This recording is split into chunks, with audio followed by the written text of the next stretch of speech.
毎年この漫画がすごいって発表されるじゃないですか。で一回も俺すごいって言われたことないんでうるせえよと思って大体無視してたんですけど、そろそろちゃんと見ようかなと思いまして、去年のちょっと見たんですよね。そしたらこれちょっと待てよと、なんと大奥が入ってると、あとチェーンソーマンの藤本つ樹が1位になってる、そしてですね、なんと松本太陽が入ってるんですよ。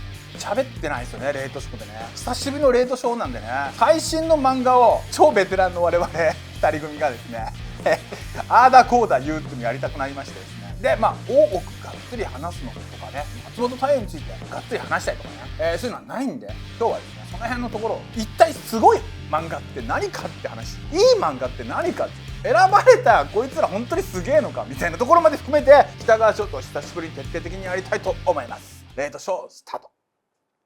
山田礼二のヤングサンデーがあなたの7時をお知らせします。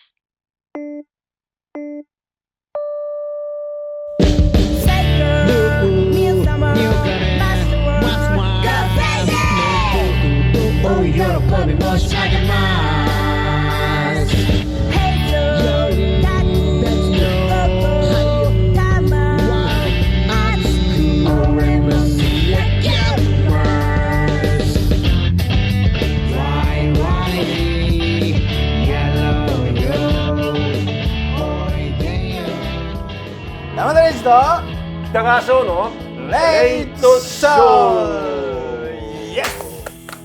はい、どうも皆さんお元気ですか。北川来てるよみんな。久しぶりです。お久しぶりです。お久しぶりです。お久しぶりです。はい。今日はすごいよ。こんだけ語るからね。始まりましたよ皆さん。始まる前からね、もう始まってましたけどね。そうだね。漫画の話になると止まんないね、相変わらずね。いやでも読んだね。読んだ。今回は2022年度のやつですね。それの男性漫画部門5位まで、女性漫画部門5位までっていうことで、なんか最近2023年度が発表されたんで、今度またそれもやりましょう。なんかさ、これっていつからやってんのこの漫画すごいってね。知ってる？いやわかんない。宝島社だっけ、どっかな。なんか俺全然注目してなくて申し訳ない。なんかでもさ、ネットはざわつくよね。ああそうなんだ、やっぱり。これ発表になると、あと書店でさ、この漫画がすごい選ばれたポップみたいなのがすごい出るから、やっぱりちょっとビデ版とか行くと必ずこの漫画がすごい受賞って出るから。でもなんかビデ版だとすごくサブカルなイメージになっちゃう。そうね。でなんかこれ選んでるのもちょっとそっち系の人が多いような話は聞きますね。そうだから俺はそうじゃないかなってやっぱ思うんだよね。なんでかっていうとやっぱりクリエイターが刺さるような漫画が多いんだよ。いや本当に。なんかそうだよね。でもさ、なんていうの、何万部売りましたっつってランキングで出るのじゃないやつで、本当の漫画読み、漫画好き、なんつうか漫画文化を支えてた人たちが選んだベスト10っていう。確かにそれはちょっとあっていいかなとは思うね。だからもうさ、変なんだけど漫画がもう大衆娯楽ではなくなってしまったからしょうがないよね、これはね。いや本当だよね。もう漫画好きな人しか読まないもんだ。漫画そう中野ブロードウェイにいる人たち、そうああいう人たちが頑張って支えている漫画たちとも言えるっていうことだよね。でもその中にジャンプ漫画もしっかり入ってるんで、そうだからそこはちょっとねやっぱ安心するよね。なんかね、そのちょっとじゃあざっくりと、まず男性部門はこんなランキングになってました。ルックバックなんかジャンププラスの漫画2つ入ってるのね。そうなんだよね。ジャンプ本誌ではなく、ジャンププラスだから、林志平っていう人会ったことある？編集者。ないだからその藤本つ樹とか、あとダンタタンとか、この辺のその漫画を立ち上げては、あとスパイファミリーとかヒットさせている天才編集者林志平っていうのが次から次へとヒットさせてるという話で、藤本さんなんかもね、林さんあってのっていうふうに本人も言ってますね。ダンダダンの先生は藤本さんのアシスタントしてたっていう。そうだから林志平問題じゃないけど、そうだね、その派閥がこの中に2人も入ってるっていうのがなかなかすごいなと思いますね。はい。そして女性部門はこちらになっております。で今回知らなかったけどね、海が走るエンドロール。エモい漫画ですよね。エモい漫画ですね。エモい漫画。この後ちょっと徹底的にそして作りたい女と食べたいをこれ北川曰く大食い選手権大食い YouTuber をね見てるような漫画大食い YouTuber を見てるような漫画。そうそう。でもほら大食い系の YouTube ってさ見ちゃわない結構。なんか見てるとひたすら食べてるだけなのにずっと見てしまうみたいな。3ページぐらいずっと食ってたりする。そうそう。だからそれをそのまま漫画にしたみたいな漫画だなと思って。それはそうだね。そうですね。これはこれでありなんだよ。でそこにさ大奥入るっていうさ吉永文さん。まあでも大奥はちょっとねなんかずば抜けてすごい漫画だったのでねちょっとこれも語りたいし、あと麗しの宵の月、王道少女漫画ここにありっていう感じだし、そしてちょっとこの変化球が入ってきましたね。女の園の星はこれ少女漫画なんですかね。かなっていうね。これもちょっと行きたいですね。じゃあガンガンいきますか。ルックバックからいきますか。ルックバックからいきます。はいはいはい。ルックバックはですねご存知の通りでちょっとヤンさんでも取り上げてんだよね。で何がすごかったかって、とりあえず143ページ一挙掲載無料っていう。でもさ、だからこそのさ間が描けるんだよね漫画って。いや本当にそう。そうだから、なんかみんな新しさっていう点では、やっぱりその漫画の形態そのものがね、こうなんていうのかなデジタルによってこう成し得た、ね形っていうかさ、でなかったらあんな無意味な間とか全部サクサクサクサク飛ばして描くじゃん連載だったら。でもあれを入れることによって、やっぱ独自のものができたって感じが。このやり方だからこそねできた間っていうかね、独特の長い間をね見せるっていうやり方ね。なんかそのウェブの連載も結構細切れで、しかも3話まで無料あとは課金みたいな。そうなるとじゃあどこまで興味を引っ張るかみたいな戦いになっちゃって割と窮屈な漫画になりがちだけど、全部見せるという。ルックバックはねすごいネットでなんかこうやったら評判になった時にも割と見たんで。あ本当。じゃあすぐに見た。なんだっけ全話無料143ページ無料っていうので見て、はいはいはい。これはあれですね才能論でしたね。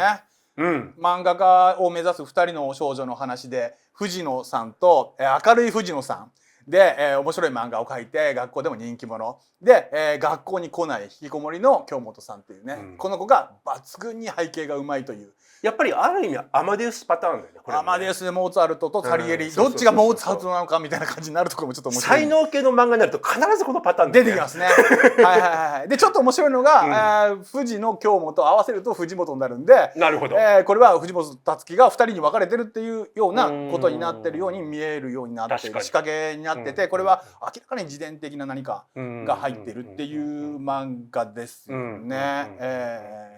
で俺ちょっとすごい思ったのが、今回ねこのねラインナップですごく共通してちょっと感じることがいくつかの漫画であって、これ両方あるんだけど、俺ね孤独だと思うんだよね。孤独ですか。やっぱりねどっかの一人ぼっちの人から物語が始まるっていう。でこのルックバックに関しても人気者なんだけど、どっか一人でこの人なんていうかな、俺ね藤本辰樹って漫画家って多分みんなそうだと思うんだけど、ずっと長期連載してるとどんどん孤独にならない？なる。特に今は孤独になるでしょ。僕らの頃はワイワイでやってたけど、まだアシスタントいるからね。そう。今はもう PC にねみんなこう任せてみたいな孤独になってると思う。なるよね。で漫画描きも例えばピクシブとかでアップするとかなるとランキングが出てきてしまうと。でライバルがいてみたいな感じで結構その殺伐としてくるんで、こういう感じだと思うんですよ。世界は敵とファンに分かれるっていう漫画家って。漫画描こうと思った時に、まあファンって会えないからさ数字なんだよね。閲覧数とかなんだかその登録者数とかっていうことで決まるから、漫画家にとってはめっちゃうまいやつがいるとそいつは敵でそいつとのランキングが争いで、あとは自分の漫画読んでくれるファンっていうこのすごいいびつな世界っていうか狭い世界の中で他者を見つけていくっていう話のような気がしましたね僕はね。この京本さんがあまりにもうまいから私は漫画をやめるっていう宣言する。でもさ京本さんって背景なんだよねうまいのは。そう、なんかそこになんかあんのかなと思ったんだよね俺。つまり写実的なうまさを描ける人と漫画的なうまさを描ける人に分かれてるんだよね。でこれがお互いに実はこの京本さんっていうのは藤野さんの漫画のファンだったと。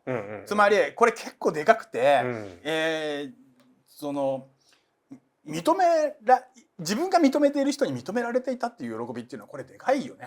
だから何よりもその承認を満たしてくれるっていうことで、こちらのカットになるわけですよね。これのカットが素晴らしかったね。踊ってしまうっていう、そのだから、敵だと思ってた相手が、実は自分に憧れてたんだっていうことに気が付くっていう、非常にそのなんていうのかな、漫画を描いてる時の初期の幸せな何かだよね。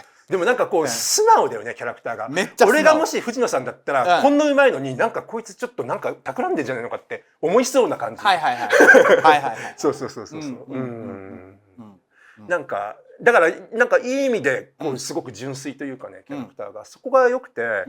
なんだろうな、こうだけどこの漫画そのものがね、その漫画家が漫画を美化するいわゆる青春感動ものじゃないところがいいんだ。そうだね。俺。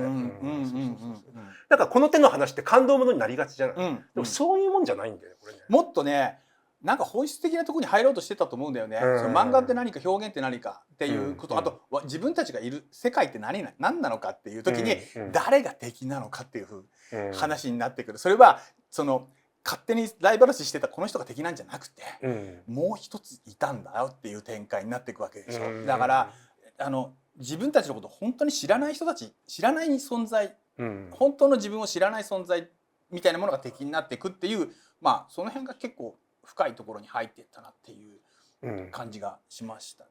なんか俺はこうやっぱりさ、まあチェーンソーマンにもあるんだけど、この人ってやっぱりなんていうのかな、こうすごくそのこう常にその世界の不条理に対する無力感みたいなものをさ書く人なわけよ。でなんかそんな世界をこう生きつつ、でも自分って何のために漫画描くのかなっていうテーマをやろうとしてる。やってるね。なんかそこがねすごい新しいなと思って。俺ね、多分チェーンソーマン一部書き切った後に、これ書かないわけにいかなかったんだと思うんだよね。何のために書いてるのかっていうのを一旦ちゃんと自分の中で整理したかったんじゃないかなと思って、これってめちゃくちゃ体力と才能のある人がやれるやつだからさ、まあいわゆるこう非常にこう理不尽な事件っていうのを受けるんだけど、でもそのなんていうのかな、こう彼ならどうするんじゃなくて自分自身ならこれどうしたいかっていうさ、そのどうすべきかっていうその問いに対する何か答えをね。いや完全にそうですよね。だからこれはまあ京アニ事件翌々日公開が、京アニ事件が起こった日のまあ何年か後に公開だから、その翌日っていうタイミングで今日公開されて、これまあ有名な話ですよね。だから京アニのファンだったと本人も言ってましたよね。であんな事件があったっていうこと、あとはこれにシャロン・テート殺害事件をまあモチーフにしたまあ歴史改変映画っていうのがあって、これが出てきますよね。だから本当はこうだったらいいのになっていう。そうタランティーノ好きだよね。タランティーノが絶対ってかなんかチェーンソーマンからね、相当な映画好きなんで、まあチェーンソーマンでなんか同じようなことやってるもんね。ただね、この展開ってね、分かる人いるかちょっと分かんないんだけど、その倉持房子さんが90年代に書いた「お化け単語」っていう漫画があるんだけど、全くね同じなんかそのなんか構成なんだよ。途中からバッてその死んだところに戻るみたいな、死ぬ前に戻るみたいな、なんかそこからまた違う生き方っていうのをもう一回模索するみたいな展開になっていくんだけど、だからそれをねなんかこの作者は知ってたのかなみたいなね、ちょっとわからないんだけど、まあでもそれがと似てる似てないっていうのは別にそれでこの作品のなんかその良さを全然壊すことには一切ならないんだけど、でもなんかね、倉持房子さんもしかしたら読んでんのかなって思っちゃった。読んでたらすごいね。すごいすごい。相当な漫画読み。だってもう30年ぐらい前の漫画だから。そうだよね。そうそうそう。ちょうど今彼30ぐらいだと思うんで。だよね。多分生まれた頃の漫画だよね。そうだね。そういうことになりますよね。だからなんかやっぱ絵のタッチもさ、ちょっと少女漫画の雰囲気あるじゃん。あるあるある。だから少女漫画結構意外と読んでたりしてね。あと意外とこの年代の人って親が割と俺らが知ってるあたりの少女漫画もうすでに読んでるみたいな可能性はあるので。あり得るね。まあちょっと今回僕これ絵を描きましたけど、まあやっぱりこのカットがね大好きなんですよ。最高ですよ。そうでね、藤本さんの絵ってそのどっちかっていうとすごいクールで、あまりこう人物の目とかに表情をさつけないところがあるんだよね。でなんかそれがすごい現代的だなって僕思ってたんだけど、でもねこのカットとか見るとね、あこんな柔らかくて優しい表情描けるんだって思ってちょっとね嬉しくなったんだよね。そうそうそう。だからなんか、やっぱり才能ある人だなと思って。そうね。虚無の中で生きるっていうことが一つのテーマだと思うね。だからチェーンソーマンだとすごく分かりやすく、もう欲しいものはないけどやりてえみたいな、すごくシンプルな、その究極的な欲望だけで一旦生き延びていくっていう話でもあるんで、この世代のテーマなのかなっていうね。なんかこう無力感定年一種の投げやりみたいなさ、なんか Z 世代ですよね。Z 世代だよね。だからなんか、まあでもこの漫画って結構 Z 世代以上になんか僕らとかやっぱりなんか物書きっていうかさ、あとはなんか子供の頃すごい得意だったり好きだったことがあって、でも何かのきっかけでそれをやめてしまった人とかがすげえ刺さる漫画じゃないかと思う。これがねエンドロールでも同じテーマでしたね。そうなんだよね。そうだどっかでその調子に乗ってる時期でみんな我に返るわけだよね。それで諦めちゃうと。でそのきっかけが自分よりもすごいやつが現れた時なんだよね。俺大体そうだった。唯一ね漫画だけが自分は最後までうまいかなって思った。これは勝てると思って。そうだからベースとかやった時もクラスに超うまいやつがいてすぐやめちゃった。いやだからその話だよねこれって。自分よりうまい人が現れちゃってやめたっていうのっていうやつですよね。でこれ実は読み切りで妹の姉っていう読み切りをこの方書いててね。で俺この短編集が結構すごい好きですごい出来がいいって短編集で22歳から26歳の時に書いてて、でチェーンソーマンの前に書いてた漫画がこれがまあ元ネタになってるというかベースになってますね。で2人とも絵を描いている美術の高校に通っているっていうこの2人っていうね。でお姉ちゃんはまあ両方とも描いてるんだけど妹の方が上手くて、でお姉ちゃんは妹が絵が上手いから自分は絵をやめようっていうような同じようなテーマをやっておりますね。なかなかこれすごい漫画で、藤本つ樹って若い頃になればなるほどコントロールが効いてないところが面白いのね。わかる。でだんだんね大人のエンタメでそのバランス取ってくる。だからこれはちょっとやや B 級カルト映画オマージュだなっていうところのみんながその納得するラインのところまで降りてって今の連載なんだけど、もう読み切りはね本当に暴れん坊なんだよね。でこの暴れん坊っぷりってすごくって冒頭でねこのお姉ちゃんが自分のことを描かれた絵が学校の玄関に飾られてるところから始まるんだけど、フルヌードなの。全部見えちゃってんの。それを妹が描いてんの。妹が勝手にお姉ちゃんのヌードを描いてそれが入賞したから1年間学校の入り口のところにずっと飾られるっていう拷問みたいなところから非常にそれをねしかもそれをねカラーページその雑誌に載る時にそのページだけカラーなんだわ。だからお姉ちゃんのヌードから始まる絵で描かれてでそこから始まるんだけど大体さ妹がお姉ちゃんのさフルヌード描くっていうところから始まるとだいぶ変態じゃん。変態だね。だからさこれちょっと一部の人怒らせたらしいんだけど、俺それくらいがちょうどいいと思うんだよね。でこの2人で、お姉ちゃんぶち切れて妹に脱ぎなさいっつって、で妹のヌードをお姉ちゃんが描くっていうこれもだいぶいい感じで変態でその時にお姉ちゃんと久しぶりに話せて嬉しいっていうわけ。お姉ちゃんなんで就職するの美大行きなよって言ってなんでかっていうとあんたがうまいから私辞めるんだって言っていやお姉ちゃんが一番うまいんだとっていう妹で妹が何を言うかっていうとお姉ちゃんの裸を描いた課題のテーマは自分の目標っていうテーマで課題出された。私の目標はあんたなんだよお姉ちゃんっていうその妹がねその時に出てくるカットがこれなんですよ。これなの。でこれお姉ちゃんが一心不乱に絵を描いているお姉ちゃんをずっと後ろから見てた妹。ルックバックだね。完全にこれはルックバックなんですよ。だからこれをちょっとアレンジを変えて京アニ問題とかっていろいろあって形になってったっていうことなのでなんかこのテーマは同じことを言っているんだよね。実は近くにいる人は実は自分のこと見ててくれててでみんなコンプレックスがあってみんなどっかお前の方がすごいと思っててでも言わないと。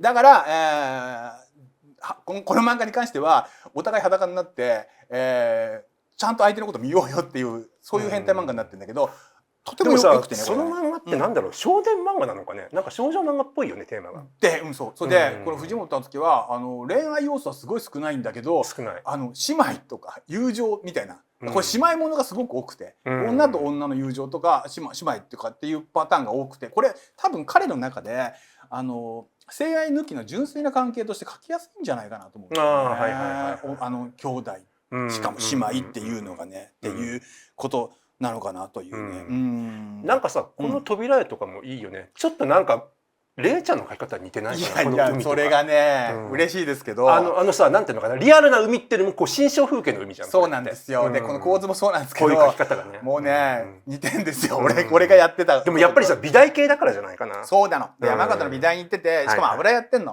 だから人体がデッサンやってる人の人体の描き方をしてるよね。だから女体の描き方がとってもそのデッサンっぽいっていうか、そこがまた彼の魅力だよなと思いますね。で実はこれあれですよ、チェンソーマンの苗歌です。だから一部の終わりでこれにつながるっていう、実はこのキャラクター短編ですでに書かれてたっていう、実はこれ牧間さんがこうなるんだけど、牧間さんのその後の話は実はもうすでに書いてたっていうことで、よくあるよね、いろんな話書いてていつかこれを出そうみたいなやつをタイミング待ってたっていう感じですよね。なるほどね。いやいやいやいや、まあでもなんかみずみずしいよね、漫画が。そう、それが何より、何よりだね。何より。であとなんかみんなが生活のために漫画を描いてるじゃん。でだから一発当てて、でしかもなるべく伸ばそうと。だから長期連載でもうどっかみんなうっさりしてんだよね、その長期連載っていうのにさ。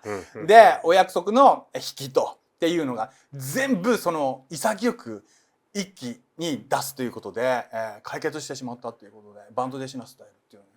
だからこう後ろ向きでさ、ひたすら漫画を描いてるシーンが何個も何個も出てくるんだけどさ、本来絶対週刊連載だったらあれはさなしなんだよね。そうだけど、やっぱり長いページを一気にバンって読ませるっていう方法を取ったことによって、あえてやっぱそれができるっていう、それがやっぱなんかちょっと羨ましかった俺。そうね。力技ですよ。そう、こういうことやりたいんだよと思っても週刊連載じゃ無理だから。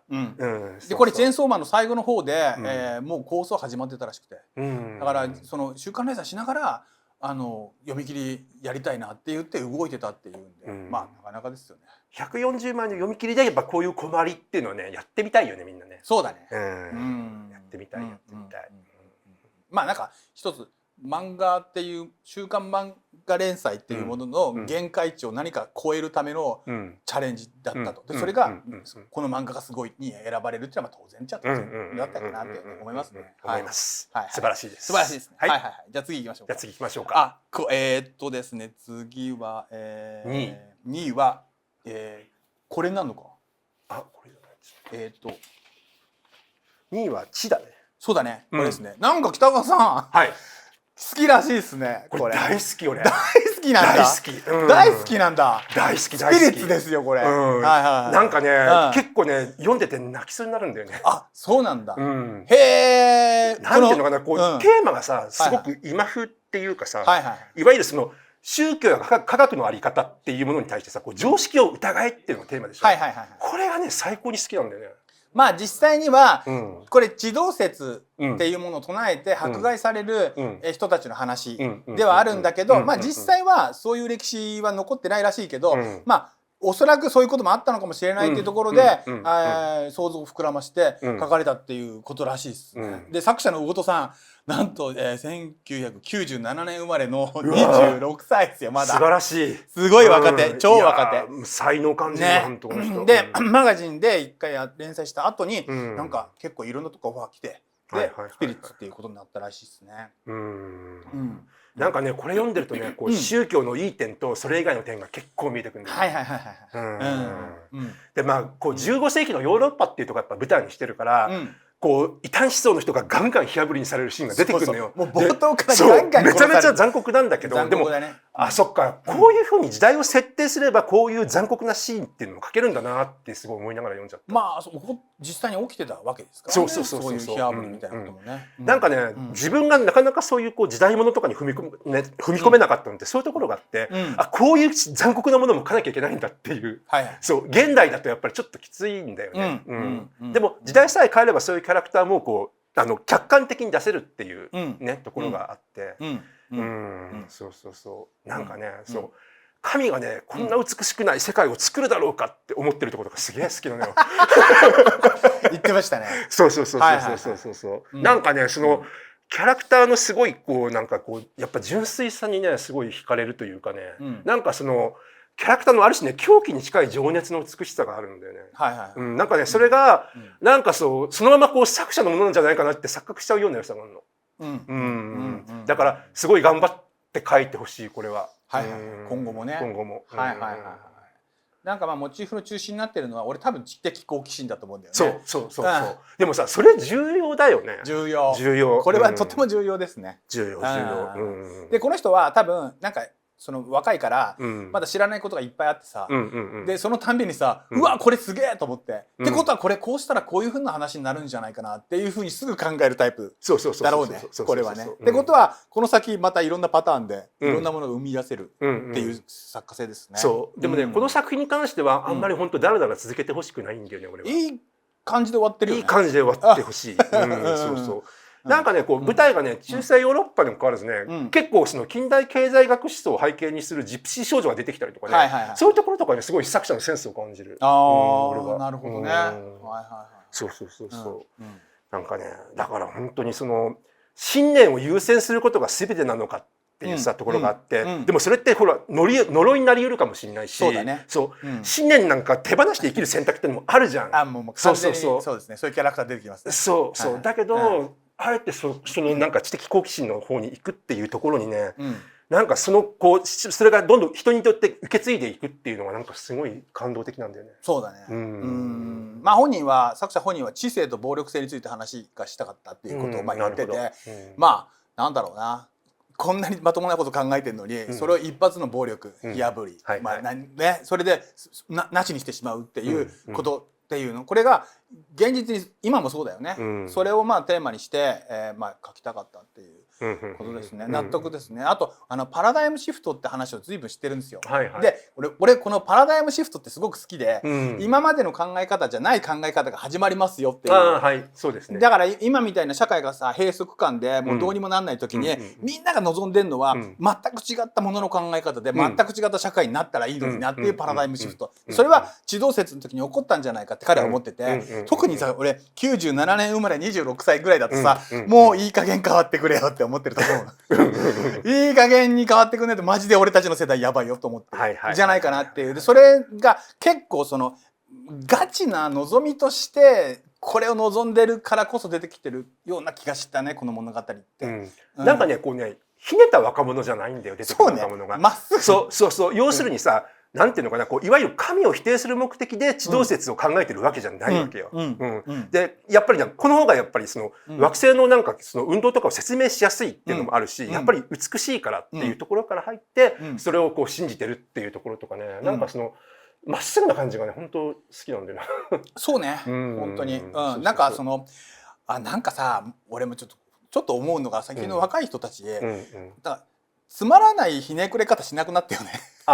そうだね。そうかもしれない。もうちょい上はまだすねてんだよ。すねてる。いいよな上の世代はバブルでみたいな。俺たち何もねみたいなさ。で俺らは逆にさバブルだったからさ、物事を斜めに見てかっこいいって思ったわけじゃない。ダサいよね。ダサ本当ダサ。だから今本当に若手のこの素直さが逆にかっこいいなと思える。そうなんかね、わなんて素直な漫画なんだろう。そうね。本当にねRRR 見た？まだ見てないインド映画。俺ねそれまだ見てないのでこれから見ようと思ってるんだけど。ぜひ見てもらいたい。れいちゃん見たの？見た。これでヤンさんでやります。いやもうまっすぐでしかないから。でもね俺トイレ我慢できるかわかんない。なんかさ頑張って。ただ夢中で見れるんでトイレのこと忘れると思う。本当に？一瞬も3時間以上あるんでしょ？3時間一瞬も飽きない。マジで？全部が全部決め駒だから。へえ。決め駒しかない映画。すげえなインド。インドすごいよ。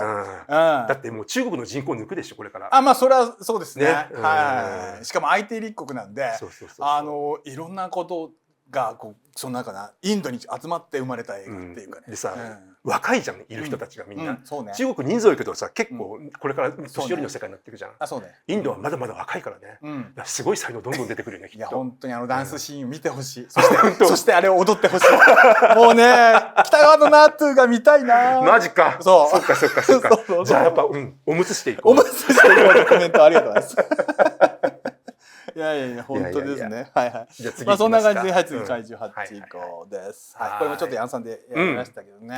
ヤンさんでやったんですね。ちょっとだけまあ構成が良かったのでこれちょっとまあ漫画のその1話の作り方の構成としてはものすごいよくできてるなと思って。でもそれは思った。でもさなんていうのかな主人公が30代なんだよね。そうなんね。なんかそこになんか新しさを感じるっていうか時代なんだなと思って今って本当になんだろうなこうもう30代でも普通にみんな漫画読んでるからさゲームもやってるしさそうだねむしろ若い方が少ないからさそうかもしれない30代ぐらいのがいいかなと俺だからすごいなんかさヤング誌とか青年誌っぽいよねむしろ少年誌というよりは。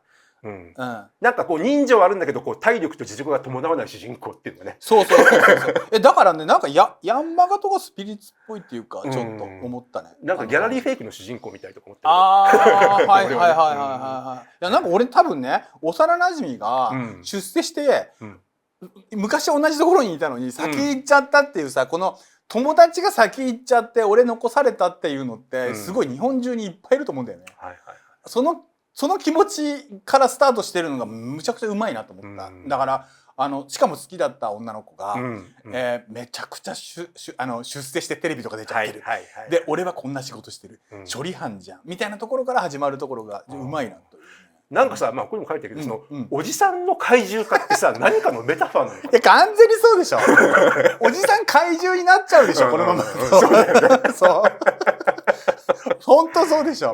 でこれをだからいい方に使おうよって話なんじゃないかな。多分なんとかな悪しき存在だったおじさんっていうものに自分もなっていくっていうのは怪獣化していくものみんなに嫌われてるものになっていく俺じゃんみたいなところはどっかメタファーとして入ってる気がするね。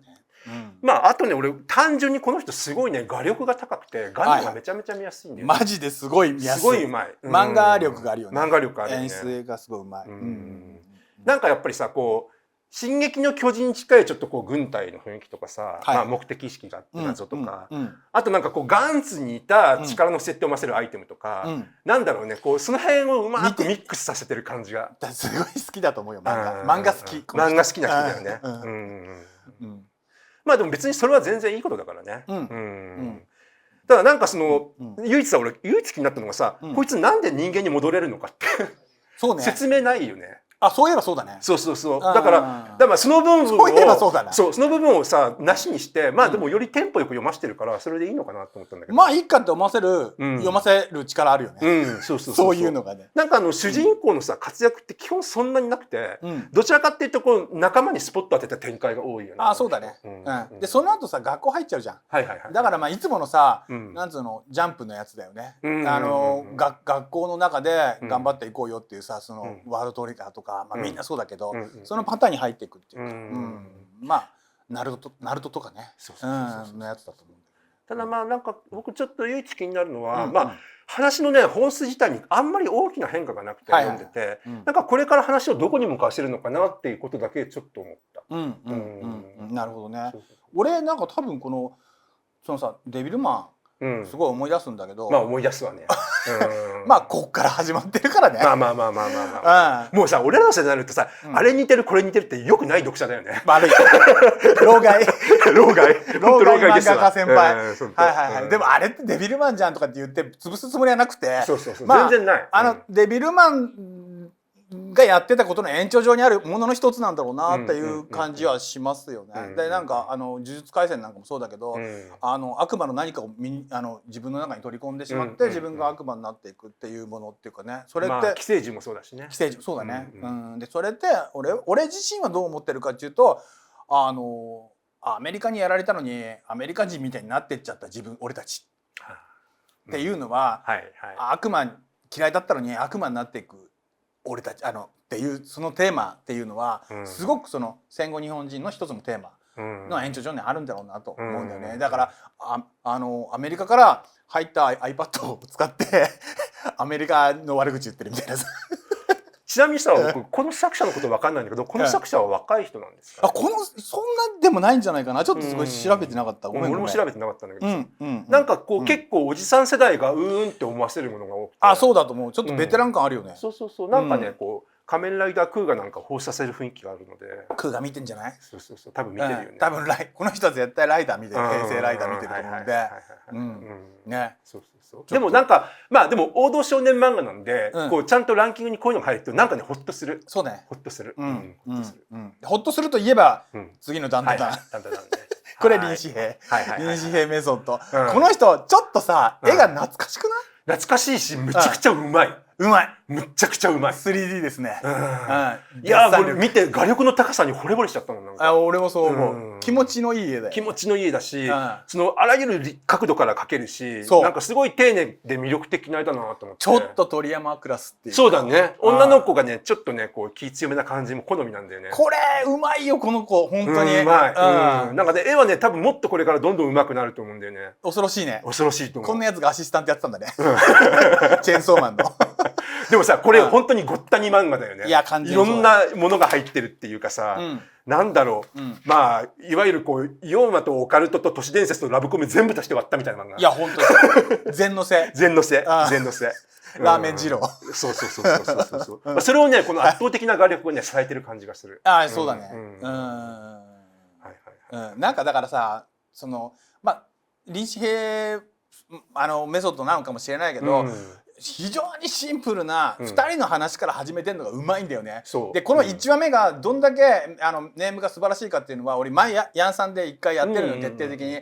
だけどなんといってもこのオカルトオタクとちょっとスピってるギャルっていうオタクとギャルなんだけど、それをちょっと霊媒の方は信じてるけど、UFO は信じてないよっていうところと、幽霊なんかいないじゃんっていうところで分けてる。この設定の段階で勝利だよね。ここで対立させて実はそうじゃなかったって両方分かって、そこからバディになっていくというね。なんかまたちょっと嫌な大人になってしまうけど、ウシトラ好きだよね彼きっと。絶対好きだよ。いやもしかしたら臨死兵さんがウシトラ好きでかもしれない。令和のウシトラって感じ。これは。確かにこの人がターボばあちゃんに乗っ取られるところとかめちゃめちゃウシトラっぽい。そうなんだよ。それが全然悪くないんだけど。でそれがバディになるところとかね。そう。でもなんか本当心霊とかオカルトとかユーモアをねごっちゃんしてるところなんかはねちょっとやっぱガンツにも似てるんだよね。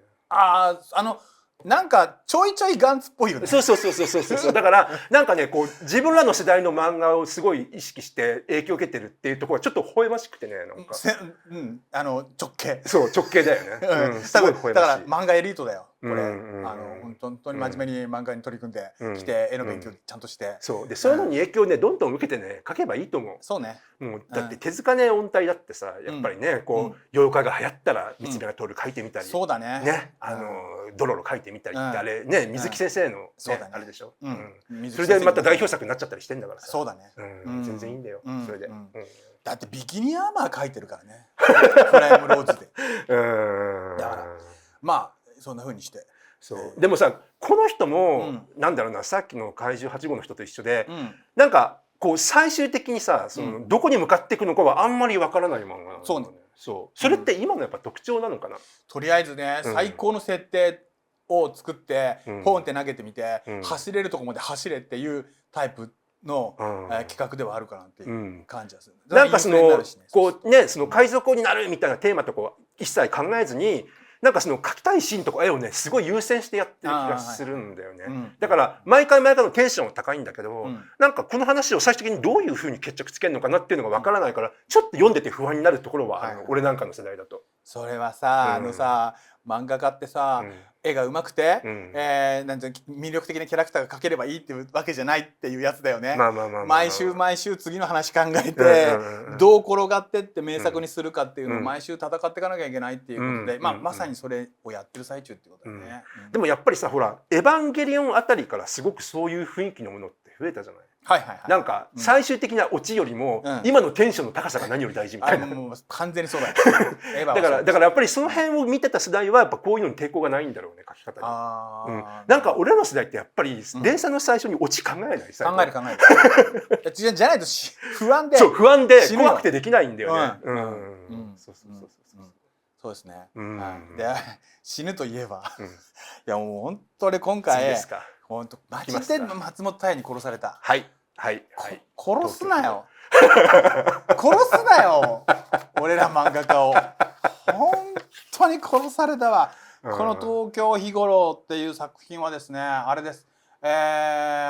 とある漫画雑誌を潰した編集者、つまり自分のやりたいように雑誌を作ってたらうまくいかなくって雑誌を潰してしまった。だからそれを責任持ってやめるっていう編集者が主人公かもしれないよね。でその主人公が漫画っていうものを諦めて捨てようとして忘れようとするんだけど、忘れられずに、昔の漫画担当してた漫画家に声かけて、もう一度、納得のいく雑誌を作ろうっていうふうに動いていくっていうのが、メインの軸にあるんだけど、何が恐ろしいかって、彼が担当してたその漫画家たちが今どうなっているのか。つまり漫画家たちの黄昏なんだよね。黄昏だね。あの漫画家は昔輝いてたけど、今はダメだよね。ずるずるやってるだけだよねっていう漫画家だったり、めっちゃ尖ってんだけどうまく回んないやつとか、とにかくその漫画家っていう仕事を始めたはいいけど、終わる時どうすんの？終わった後どうなんの？っていうことまで書いちゃってますね。その辺のこう周囲のこう描写がすごい綿密だよね、子供。でこの人さ、小学館で書いてるじゃん。でさ、この人さモーニングでデビューして講談社でデビューして、ほんでなんだっけな、小学館来るじゃん。完全に俺と同じコースなのね。確かに。で1個してたからさ、だから北川と一緒だよね。同い年だよね。でほぼデビューね、翌年にデビューしてんだ俺の。で辻田君とこと一緒にデビューしてんじゃん。で土田聖輝に憧れてんだよね。似てるね、ちょっと太宰センスなところが。そう。それで俺山田義弘が間にいるからさ。確かに吉郎君と同い年だから。そうだよね。そう。そんな感じでみんな講談社でうまくいかなくて小学館に来るんだよ。荒井秀樹もそうだけど。そんな俺たちが50超えてるわけで、いまだに頑張ってるやつ、息切れしてるやつ、もうあいつ終わりだって言われてるやつ、みんないるわけだよね。そんな生々しい状況の完全にそのルポルタージュっていうか暴いちゃってますよ。だからね、なんつうの、俺知ってる場所やたら出てくるんだよ。これ小学館の屋上だ。その辺の周辺だとかね。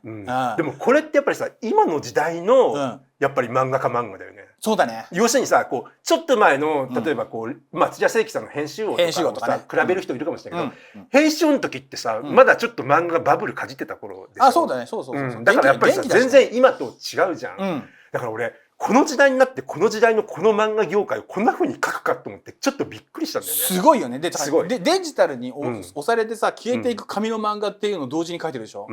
それにこだわる男たち。松本先生はこだわってるだろうからね。そうだと思う。松本先生はね、もうずっとアナログのね作画を僕願ってます。本当もうデジタルにはしないでほしい。いや、なんか最初 G ペンで書いてずっとピグマなんだって。ピグマだね。ピグマのゆるゆるっとした線はね、なかなか模写しても難しいんですわ。いや本当だよね。ちょっとじゃあ松本、この作品とともにその松本太陽の話しますけど、俺実は花男好きだったんだよね。これスピリッツ行って最初の意外とちゃんとしてんだよね、話。いやすごいちゃんとしてる。話すごいちゃんとしてるんですよ、松本太陽って。ね、実は絵柄がすごくアーティーなので、サブカル色の強い人かな、雰囲気だけで漫画描いてるかなって思われがちなんだけど、一見ピンポンとか読めばわかるけど、めっちゃ王道少年漫画だから。そうなんだよ。こいつ特にスポーツでやらせるとちゃんと描く。すっげえキャラクターの配置とかめちゃくちゃ王道少年漫画。そうだね。ゼロとかもそうだったし。そうだね。これがね、ムカついてね、俺このサブカル野郎がよとか言って、またサブカルクソ野郎がさ持ち上げんだよ、こいつを神様みたいにさ。バカ野郎。いやだって実際才能あるしね。そうなんだよ。それがムカつくんだよ。実際才能ありやがった。でさ、なるべく視界に置かないようにしてたんだ。だってさ、ストレートの時はさ、俺ほぼ同じ場所にいるから、モーニングで。だから、ほんとすぐ、これ覚えてるから、モーニングで。で、これがこけるんだよね。で、こけてすぐにスピリッツ来るからさ、来んなよっていう話で。小学館みたいなさ。でも、それはなんでかっつうと、やっぱりその、彼の美意識っていうか世界観っていうか、それ譲らないところがやっぱりすごいと思ってたんだよね。こいつやっぱただもんじゃないなと思ってて、で、内容が追いついてるさ、その花男みたいなものも書いちゃうし、で最近どんなのかなと思ったら、最新作が傑作っていうさ、ふざけんなよ松本太陽、枯れろお前は。なんだよこれ、超現役じゃん。いやいや本当にすごいのは認めるんだけど、まあちょっと俺一言お願いします。思うんだけど、言っちゃってよ。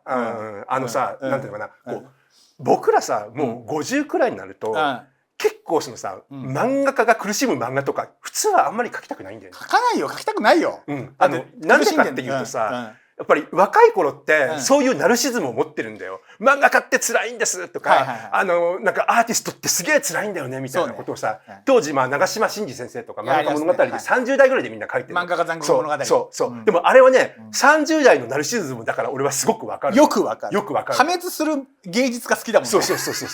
そこにねちょっと酔ってんだよ。酔うんだよね。俺もあそこの仲間。でもね50過ぎるとどっか人間って達観してしまうから。そうね。そう。いやさ、別に漫画家じゃなくたって普通のサラリーマンの方がもっと苦しいんじゃないかとか、そうですよ。主婦だって全然苦しんでるんじゃないかとかって思うと、俺はね、こういう漫画描けないのよ。漫画家だけが苦しんでいる漫画。そう。っていうのはね、ちょっとね、俺は描けなくて、でも逆にこれを描けてしまう松本先生はね、すごくやっぱりね、感性が若いんだなと思う。いや、それはそうだと思うよ。いや、俺はね、もう感性がじいさんになってるから描けないのよ。いや、もう言いたいことなんかないからみたいな感じになっちゃってるところあるので、心が柔らかいなって思ってすごく。それは絶対そうだと思うし、漫画この中に出てくるキャラクターで、まあこの方があれですけど、編集者の塩沢さんっていう方で、この方はおそらく一期の編集長の江上さんがモデルなんじゃないかなとか、江上さんか堀さんかなとは思うんだけど、ただまあ顔全然似てないし、江上さんもちょっとチャラいんだけど、まあこの自分の漫画、いい漫画っていうものを探しているって言ってて、ここに長作さんっていう、宮崎出身の方でね、でまあこれが、昔はその冴えた漫画を描いてるけど、今はただただ惰性で描いてるようなっていう、そしてまあどんどん太っていっちゃって、で奥さんに逃げられちゃって、で娘とたまにしか会えなくてみたいな、そのいるよねこういう人で、でもタバコやめらんなくて大丈夫みたいな。この人がさ好きだったさ中華料理屋に行ったらさ潰れててさ、あそこのさ悪い油使ってる料理が食いたかったんだよなとか言ってさ、俺の好きなものはみんななくなるって言うんだよね。このセリフは重い。いやこのキャラクター本当ね、誰とは言わないけどすごく近い人を知っている。いっぱいいます。いっぱいいるよ。みんなタバコやめろよお前ら。お前ら体に気をつけろ。長作いっぱいいるよ。そうで、そしてこの青木っていうキャラクター、これがアート思考で口が悪くってプライド高くって自分が一番だと思ってるけど、そうでもないってことちょっと分かっているという。で敵ばっかり作っているから結局猫と暮らすと。で猫が増えていくと。多分ね画家の青木茂とかがモデル。ああなるほど。はい。まあ若くして人溶接してしまったけど。でこれがね口悪いんだけど、この人のこと理解してたのが塩沢さんだったと。だけど塩沢さん辞めちゃったから、後任でこの林っていう女性の編集者がつくんだけど、とにかく眉間にしわ寄せてネーム読むから俺へこむんだよあいつがいるとって言って毛嫌いして、この2人の対立関係から物語が始まるんだけど、この林さんが粘るんだよね。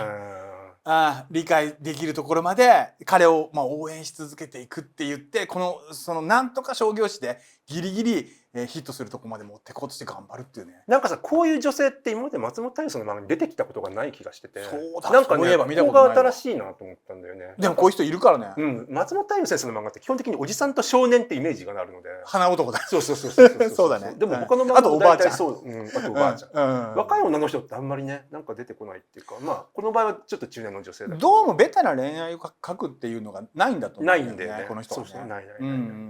どっかその。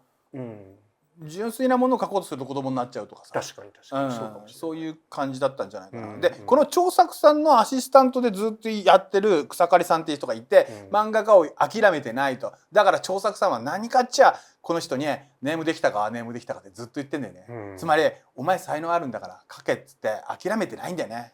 でこのアシスタントと先生の関係っていうのもすごく良くて、でまあこの人が言わないだけに泣かせるこの草刈さんは。このなんとかな延々と長いことアシスタントやってる人あるあるっていうさ。この漫画ね、実はその俺のまあ漫画好きの友達がさ「松本太陽の新作読んだ?」とかって言われて、でなんか「松本太陽がさ柘植義治やってんだよ」って言ってたのね。正解。でもさ俺あそうなんだと思ってびっくりして読んだんだけど、そう見える。これね、これは柘植義治ではないんだよ。柘植さんはここがないよね。だからない。柘植さんってね、もっと達観しててドライでエンターテイナーだから、もっと笑わせるじゃんあの人ってユーモアがあって、なんかもっと違う異界の目線っていうかさ、もっと遠くから見てるキャラクターを、妖怪の目線っていうかさ、柘植さんはね。でもこの人ちゃんとさキャラクターに情念が乗ってんだよ。情念が乗りすぎてて、乗りすぎです。ちょっとね、なんかすごい作品なの分かるけど読むの辛くてこれマジで辛い。でね、これちょっと無料部分でぜひ言っときたいんだけど、冒頭で雨が降ってるんですよ。で雨が降ってて傘が飛ばされる。でこの傘が飛ばされるところから物語がスタートするんだけど、この傘って何かってことなんですよ。これをかけるのが松本太陽すげえなっていう、まあすごいベタな言い方すると、これね長作さんがね、この長作さんが傘を差してるんです。で雨が降ってて風が吹いて傘が飛ばされるんですよ。この傘は雨が降ってる時にこの長作さんはある作家の原稿をギリギリまで待って、朝まで待って、で原稿ができて、で傘を持ってなくって、それで自分の上着を脱いで、原稿で上着をこう包んでずぶ濡れになりながら、走っていったっていう、それを漫画家が見ていたっていうカットが出てくるね。つまり漫画家っていう生き物に降ってくる現実の雨、それを防ぐための傘なんだ。編集者が持ってる傘は漫画家を守るための傘なんだよね。それがね飛ばされるんですよ冒頭で。なるほど。俺は漫画家を守ってやれなかったっていうところから始まる。どうするみんなこれ。ふざけんなよ松本。でもねさ、必ずこうラストにさ、新象風景のような風景が出てくるでしょ。ロングショットで終わる。そんな人たちが住んでる街っつって鳥の目線で終わるんですけど、北川さんいいとこ言った。これ鳥主人公鳥と喋ってるずっと。これだからいわゆる神なんだと思うんですけど、もしくは芸術の神なのかもしれないけど、全てを見ている存在っていうね。ステレオタイプなその親父さんなんだけど、でも鳥が霊と話せるんだよね。そうね。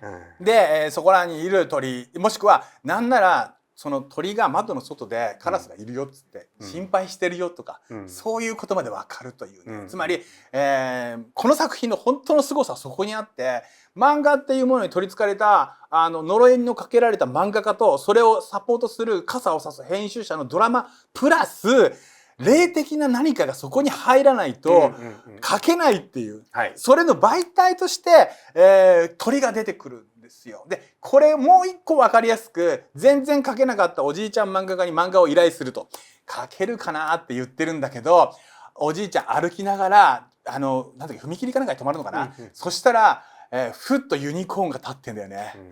あのシーンやばいよね。何も言わない、セリフない、でユニコーンと一緒に歩いているおじいちゃん漫画家があ、これは今回描けるなって言うんだよね。つまり何かが来ないと描けないっていうね、これはねこの野郎ですよ。そしてこのリンゴのモチーフですよね。これもだからまあ罪の果実でもあるし、全ての始まりでもあるし、そして、このリンゴっていうもので、なんつうかななんかサッカーを元気づけるためにすりおろしてあげたりとかっていうふうにも出てくるし、あと道に落ちたリンゴに雨が降るっていうのがあってですね、これもまた一つ何かの象徴なわけ。だからいくつかこうモチーフ、傘と鳥とリンゴです。これが一体何なのかっていうことを考えながらこの漫画皆さん読んでください。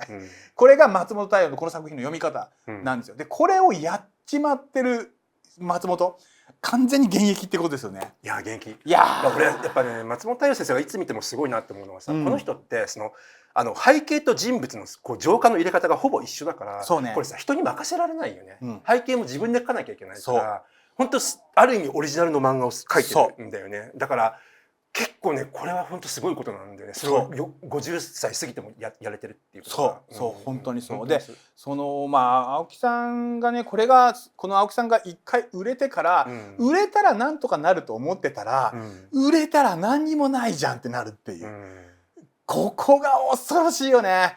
それで何にもないと思ってた田舎から東京に出てきてるのに、東京に来て全てを手にしたはずなのに人気作家になったのに、逆に何にもねえっつって田舎に帰るっていう、それを林さんが追いかけていくっていう展開になるんだけど、いやもう本当一番やばいとこ書いてるなと思う。